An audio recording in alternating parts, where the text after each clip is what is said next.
Personal Story segment tonight, the primary anchor on Univision, Jorge Ramos, asked me for an interview. I immediately said, okay, because Mr. Ramos is a stand-up guy. He comes in here when we ask him. The interview was interesting because Jorge and I see the world very differently. It'll run tomorrow on Fusion. Here's a preview. Thanks so much for inviting me to your set. A pleasure. You always come on The Factor, Jorge. You're a stand-up guy, and so I'm happy to talk to you. So this is a no-spin zone. When it comes to race, politics, immigration, you're clearly right-wing. Well, it's your opinion, but I would say that I'm a problem solver. On immigration, for example, which is one of your big issues, all right? I want everyone to be treated fairly, and I don't oppose a pathway to citizenship for illegal aliens in America. I do not oppose that. But you want to secure the border. Correct, because I don't want the merry-go-round to continue, which I don't think does the country any good. Chaos doesn't do anything any good. But you say you want an impenetrable border. That's impossible. That's really ridiculous. No, but you can do it in a way. 40% of the people are coming by plane. All right. Undocumented. And they're overstaying their visas. And if that's made a felony, they won't do it anymore.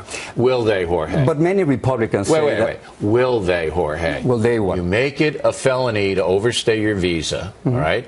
They won't overstay their visas But it's an economic anymore. problem. They're coming because we're giving them jobs. All right, so let's revise that and have a worker program that fills the needs of American business. I'm for that. I'm for a fair immigration law. But to say that you want to secure the border, that's sometimes, it's just an excuse to do nothing.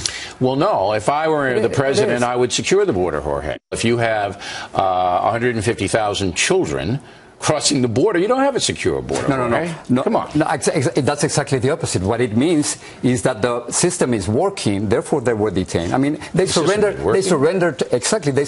the authorities. But they shouldn't even get to the authorities. You see, in most countries, you can't get to the authorities. You can't even get in because of the way they have it structured. We need to have a system whereby it's impossible to physically get in unless you go through the process. But it isn't. You can do it. It's almost impossible. Anyway, you claim that there's not such a thing as white privilege in America. Correct. But many African Americans disagree with you, and some of them believe that, for instance, Trayvon Martin and Michael Brown were killed simply because of the color of their skin. Okay, and I respect that belief, but I don't believe it's based on facts. When 99.9% of the arrests made in the United States, and African Americans are arrested out of proportion to the rest of the population, result in no harm to no one, you must say that the police aren't targeting anyone. You're always going Michael Brown died simply because, I mean, he got 6 shots. Do you believe that? Shots. He was completely unarmed. You have to let the process play out first.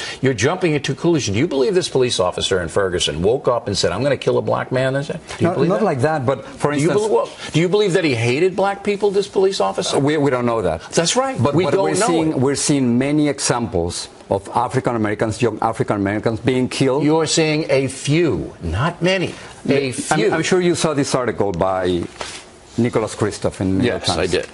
When whites just don't get it. I think he's talking about you because he mentions you. Of course he's talking about me. And then he demonstrates that when it comes to net worth, income, employment, yes, life expectancy, yes, incarceration rate, right, that whites are doing much better than African Americans. And Asians are doing much better than whites. No, but it's in that white privilege. I mean, he's demonstrating. Is it Asian privilege that Asians do better than whites? Talking about that, but here we're talking about that there's a white privilege in America. And there isn't. That's a myth. But what is it? What it is you have to look at the successful people and what makes them successful. Therefore, I took the Asian American community and I said, here's why they make more money than whites and blacks. Because they keep the family together. Because there's an emphasis on education. Because there's parental supervision of children. Those things in the Asian American communities are in stone. While it's eroding in the whites, and it's almost non-existent in some black areas. The government cannot solve those problems. If you have 72% of children born out of wedlock in the African American community, 72%. But I think we have to You're going to have poverty, Jorge. We have to admit that there's white privilege in this country. Let me jump to another thing. As an Irish Catholic, you said that the idea of writing "Killing Jesus" came from the Holy Spirit. Right. Really? Yeah. You're Catholic, right? No, I was born Catholic. I'm not a Catholic. All right. But it is very dangerous to mix politics and religion. I'm not mixing politics. I'm an ordinary citizen. I wrote a book. No. You're not an ordinary citizen because you're suggesting that I'm an American citizen. That God Jorge, talk to you somehow. You were born Catholic, correct? Yes. All right. In the Catholic and Christian religion, there's God, right? Yeah. And where do we get our talents from? Where do we get our inspiration from? Yeah, but to say that... No, wait. Where do we get it from? Are you a Christian now? No, I'm not a Christian. Or you're nothing? No. Okay, but you understand the Christian theology. Of course. All right, I believe in that. Is that okay? Of course, that's your own belief. All right, so I believe in it. I believe that there's a God, an active God, who inspires. So when I was asked where I got the idea for killing Jesus, I said, I think I was inspired to write it by the Holy Spirit.